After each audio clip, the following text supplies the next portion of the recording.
Welcome to The Cap, where we are here to speak with college reps and other professionals in the field of college admissions to help answer all your questions and guide you through every step of the process. So if you're serious about college admissions, you've come to the right place. Are you ready? Let's talk about it. And now, here's your host, Dr. John Durante.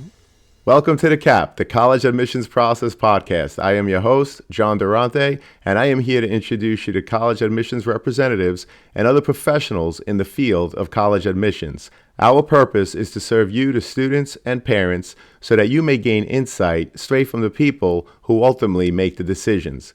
Regardless of whether you will apply to a particular school being highlighted, you should listen to all of the episodes, as each guest will give you tremendous insight and advice on every aspect of the college admissions process, prompting you to come up with your own follow-up questions for when you visit campus or meet with a college admissions representative yourself. Lastly, if you have any questions you'd like me to cover on future episodes or any comments you'd like to share, please email me at collegeadmissionstalk@gmail.com. And don't forget to visit our website at www.collegeadmissionstalk.com. So are you ready? Let's talk about it. Welcome to The Cap, the College Admissions Process Podcast. I am John Durante, your host, and it gives me great pleasure to introduce to you today Camryn Monfort, who was a Division I women's soccer player at Lafayette College. Camryn, how are you doing today?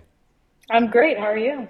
I'm great, and thank you so much for joining us on this series of episodes geared towards current high school students aspiring to be collegiate athletes. So, Camryn, let's get right to it. Why don't we start by me asking you to tell us about your soccer journey?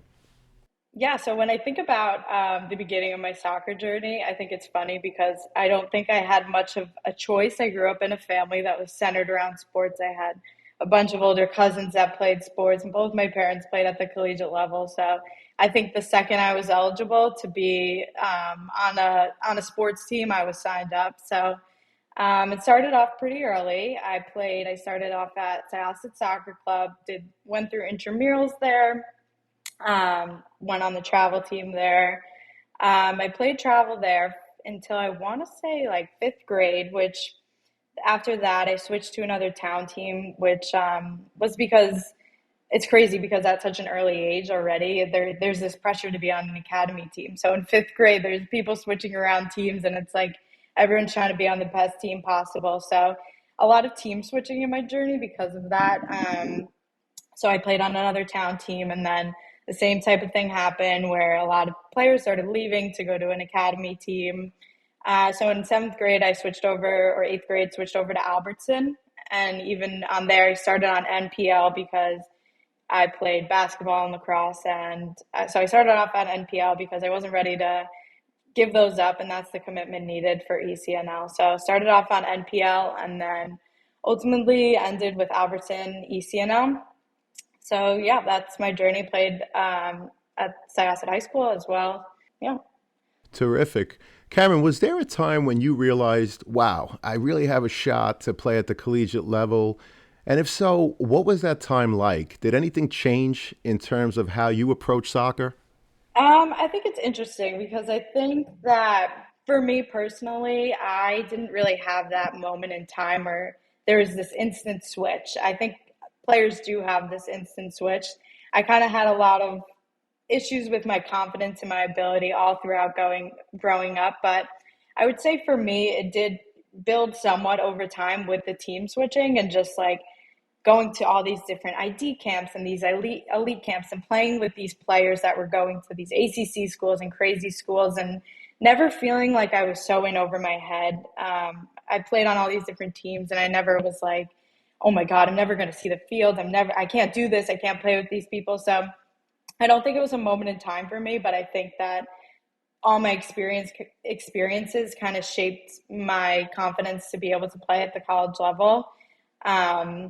Yeah. Perfect. Thank you so much. And how were you approached by the coaching staff at Lafayette? What was that like?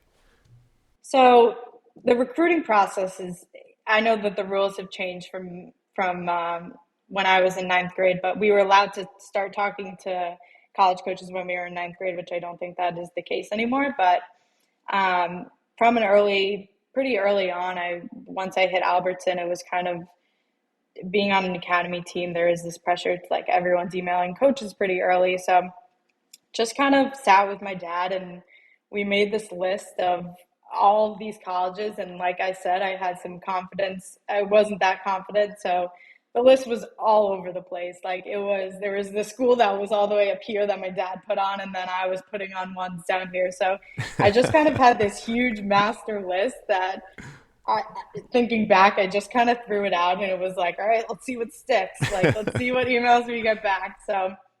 Um, so yeah, kind of made this whole master Excel spreadsheet with the school name, the coach, their email, and just kind of stayed persistent with that for a while. So I actually didn't commit until my August going into my senior year, which is pretty late. So pretty stretched out recruiting process. So sent out a bunch of emails for Lafayette in particular. They came to a tournament.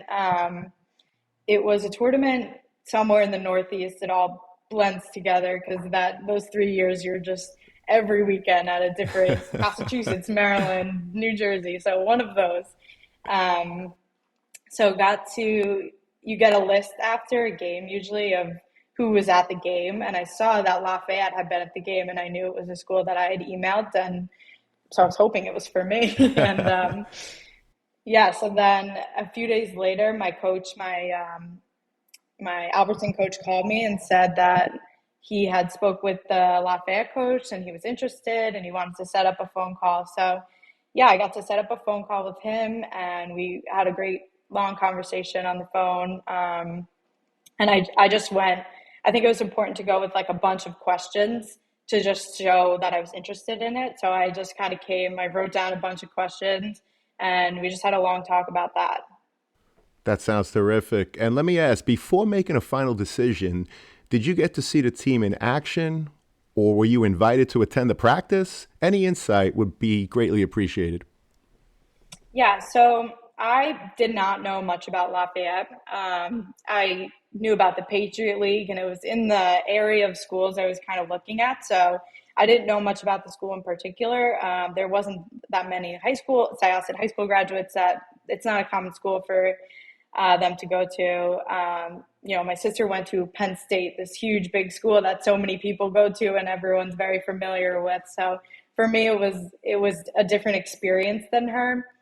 I wasn't all too familiar with the school. So this was a turning point for sure for me of being able to go up and go see the school and go see everything in action. It was really important. So yeah, I went up and after that phone call that we had, he invited me up just to come check out the campus for a day. So I went up there and it was really nice. It was a really great day. I got to spend I think that a bunch of schools now do this where you spend a good amount of time with the coach. So I spent about 3 hours with the coach, which was great. And we had like a meeting in his office before, and then I got to go see the team at lift and the team at practice, which was big for me to go see the dynamic of the team. They were all like seeing them at lift, seeing them interact and seeing the team, just like being the team was so important for me. It was like, this is what I want. Like, I want to be on a team. And I knew it was something that I wanted from that moment.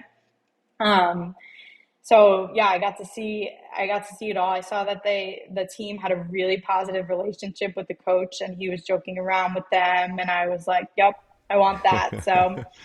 So yeah, I got to watch a practice and I got to watch a lift. And that was just another thing too, that I watched a game also that next weekend. And it was like I can play with these girls. Like I can do this. So it was a great experience for me to go through that part of it. Thank you for that insight. So interesting to hear the process. Thank you so much. What do you think helped you get recruited the most? Was it your play in high school, academy team, videos submitted to college coaches, showcases, prospect days, or of course, was it a combination of all of these things?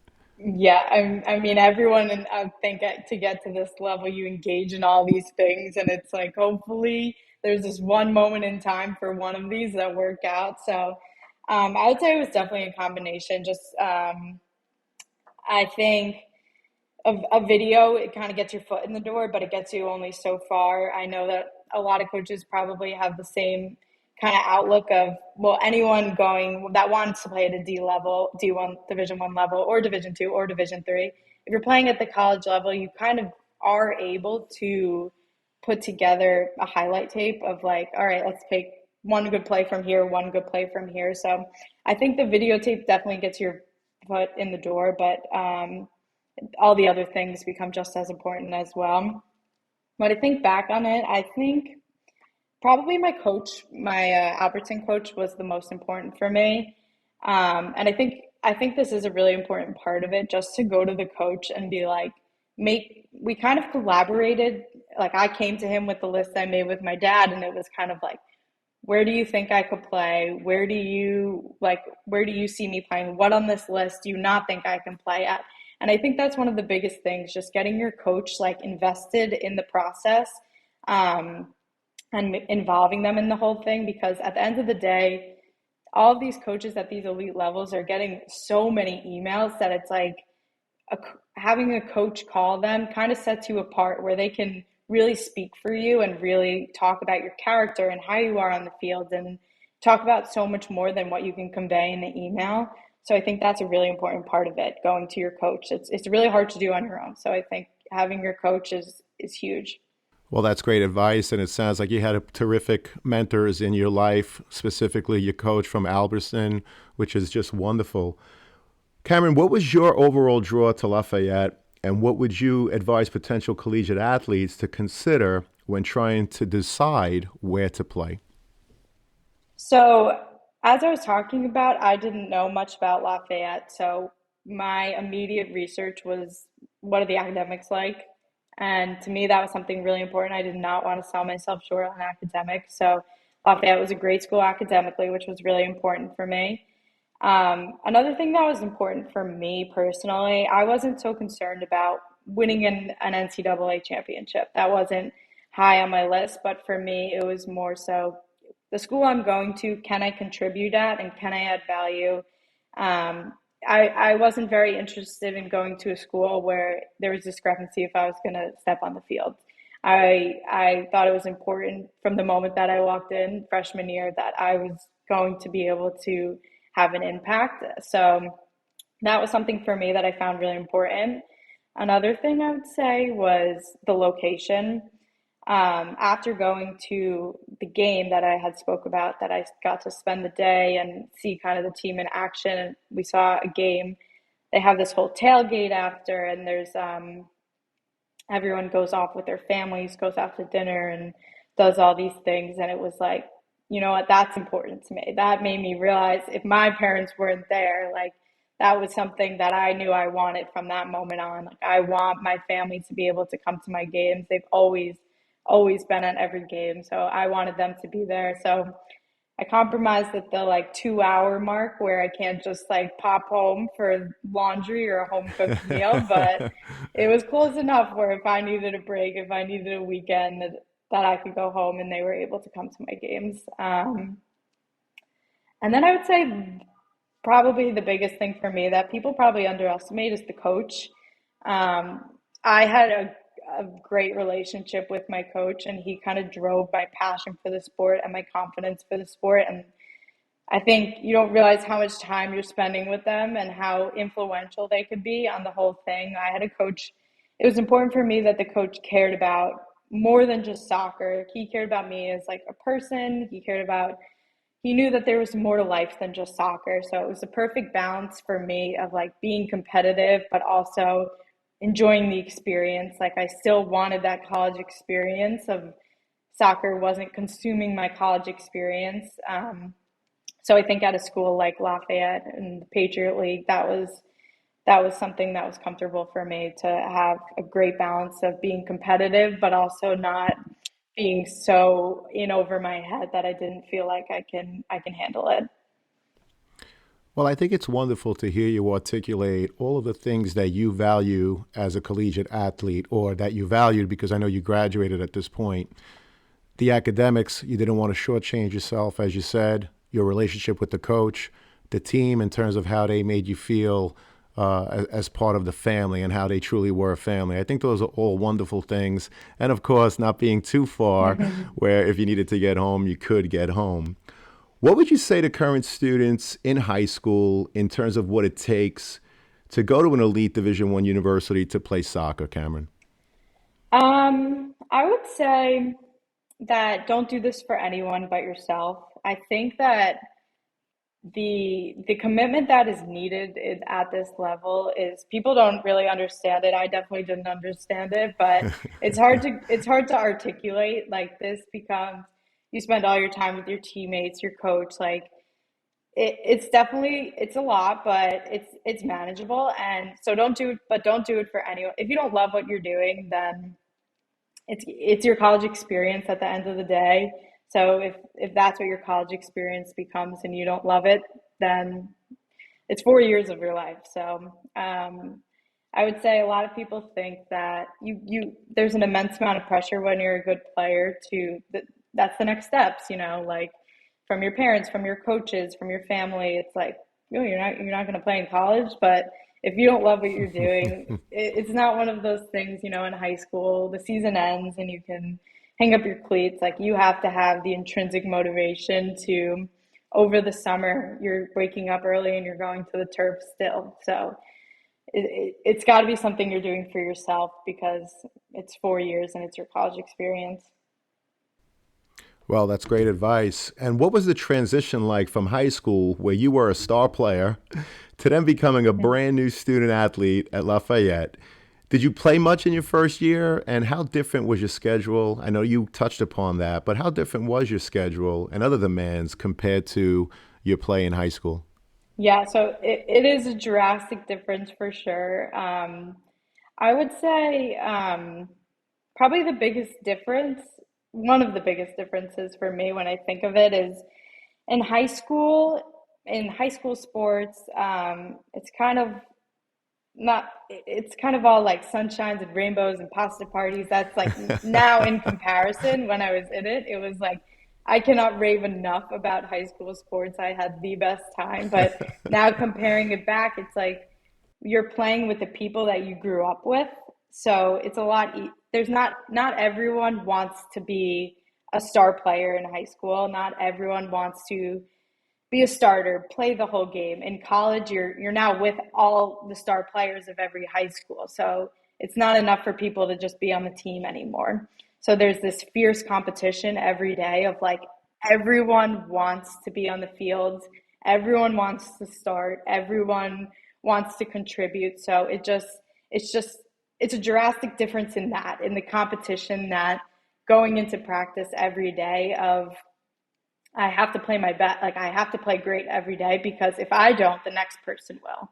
In high school, it's a little different. Or if you had an off practice, or it's a little different in that sense. I think just competition wise, and I would say too. So my first year, I played like half a game, so I split time with an upperclassman. And I think in college too, this is a point to make as well, is I never played right back before going to college.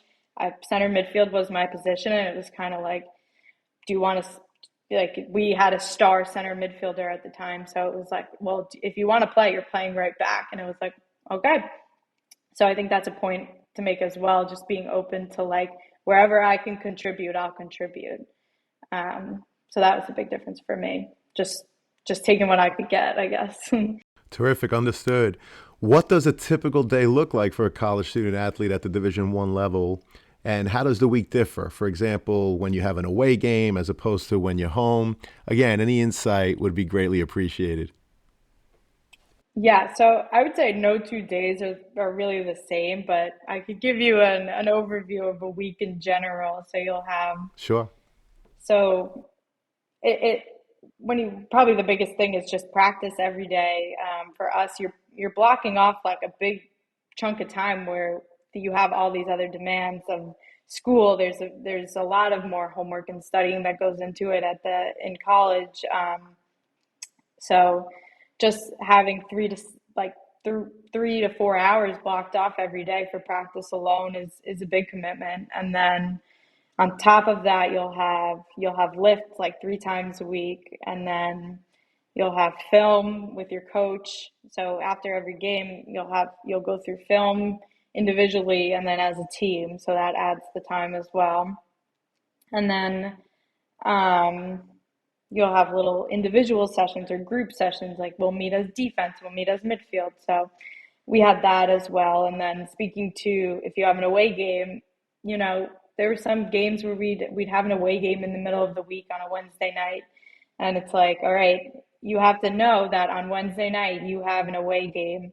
So Sunday you got to start getting ready for your Thursday and Friday classes. So I think it just takes a whole new level of time management because of that aspect of midweek games. Weekend, you're on a bus for 6 hours some weekend, and it's like you're not really doing homework on your away trip. So it takes a lot of just time management and keeping up with your work and keeping on top of things. It's if you don't manage your time, you won't really succeed. But it's definitely manageable and it's definitely doable. And if you love what you're doing, it's 100% worth it. I couldn't speak highly enough about my experience. I had the best experience. So as much as I say it's a lot, there's a lot of added components, lift and film and this and that. Like to me, in the end, it's all worth it. And I think a lot of college athletes feel the same way. Well, that's great, Cameron. Thank you so much. What would you change if you had to go through the recruitment process again? And what other advice would you give those students, again, aspiring to play in college? I would tell myself, I think, to just breathe and relax. I think it's really easy to get caught up in what everyone else around you is doing. As I said, I didn't commit until August of my going into my senior year. So for me, I had a brother that committed, a brother 2 years younger than me, that in July, the month before, he's going into 10th grade, I'm going into 12th, and I'm at a visit for him, and it's like he's committing to school, and so there's just this immense amount of pressure of like, okay, like when is it my time? And same with just teammates, like when you have all these teammates around you committing, it definitely it's a mental challenge, the recruitment process. There's immense amount of pressure, and it could be really frustrating as well. Like there were times where I just wasn't getting the coaches to my game. So it's like it's hard to even give yourself that opportunity or that chance where I could have been more okay with like, well, I played really bad. Like if they're not even coming to the games, it's frustrating. It's a mental challenge to watch everyone around you get committed, and it's definitely tough. So I would say breathe, relax. It's all going to work out. Yeah, I would say the pressure of what everyone else is doing is all you're thinking about. You're thinking about where all these people are going. So, and you're just thinking, am I ever going to play? Am I ever going to get that chance? But it really just comes down to that one moment when you're given a chance and you're given the opportunity, um, and you're just capitalizing on that.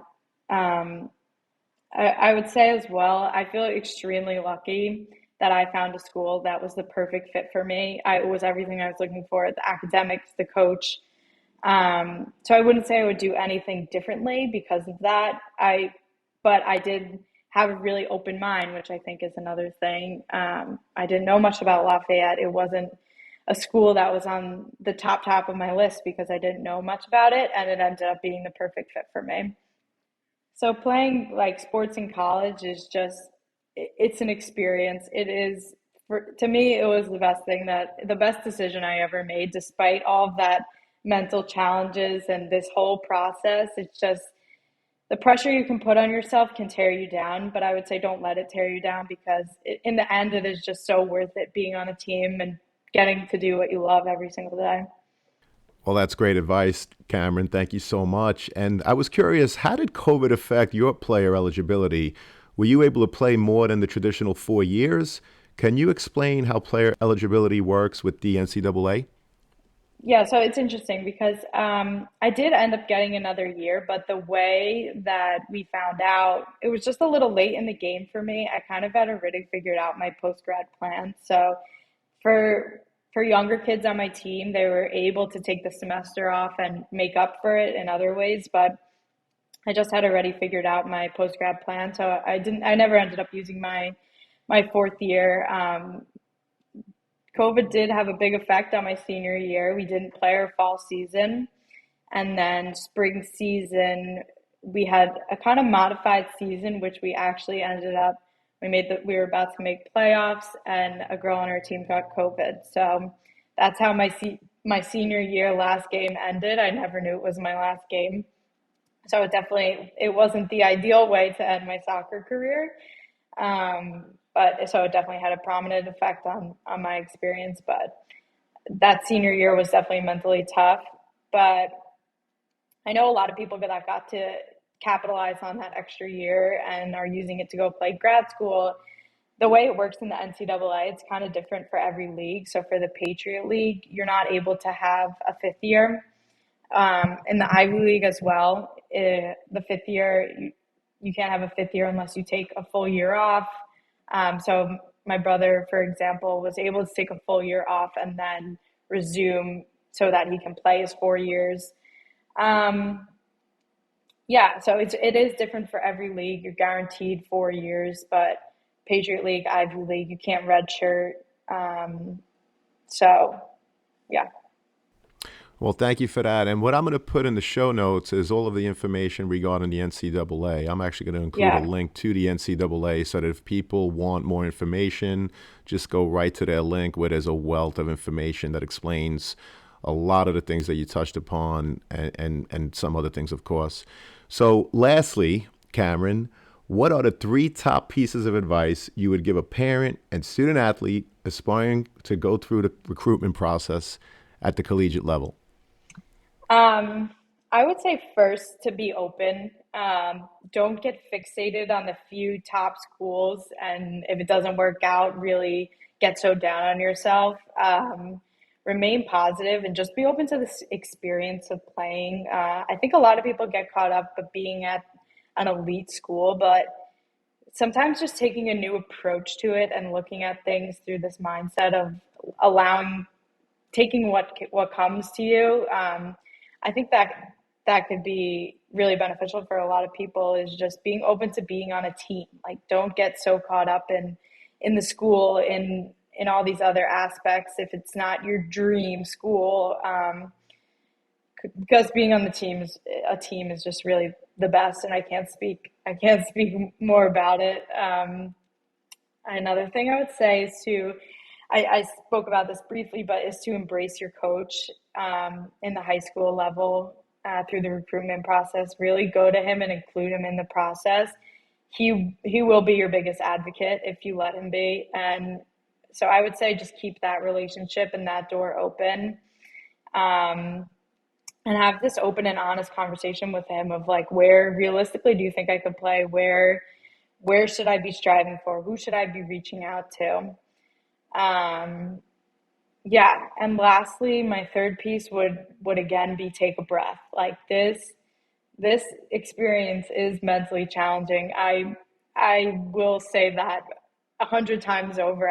Not committing until my senior year, I didn't have this array. I know you're interviewing some other people that had this array of options where they were like, I want to go here. And it was like, okay, you're going here. It's not like that for everyone. So knowing that it's not like that for everyone, and just taking a breath and not letting the pressure get to you, of like acknowledging this is a really tough process. Like, this is tough. It is tough to stand out and to get committed. So take a breath, like, know you're a great player. Don't sell yourself short. Don't let it really get to you and tear you down. I think knowing that I didn't commit until going into my senior year, I could have quit a lot earlier than I did, being surrounded by all these people that were committed. If it's really what you want, don't give up, and don't let it affect your game. Well, those are great pieces of advice. And full disclosure, you're a former student of mine. So when you were in high school, I had the great pleasure of seeing many of your high school games. And not only were you a star athlete, but you're a great person. And I think all the advice that you've given to students and parents, it really shows, most importantly, how wonderful of a human being you are. I cannot thank you enough. As you know, the podcast, for the most part, we've been interviewing college admissions representatives to give advice to students and parents. So this series of conversations to help student athletes and their parents navigate the process of being recruited at the collegiate level, hopefully, will surely be beneficial to so many people. So again, Camryn, we really appreciate your insight. Can't thank you enough. We truly are so happy that you spent some time with us today. Thank you so much. I really enjoyed being here and being graduated now. I'm like reminiscing, I feel like, even though it was only a year ago. But yeah, definitely. And if you want to put my email in I would love for people to reach out for me as well. I'll help in any way that I can. That's a great idea. We'll gladly put all of that and more in the show notes. Thank you so much, Camryn.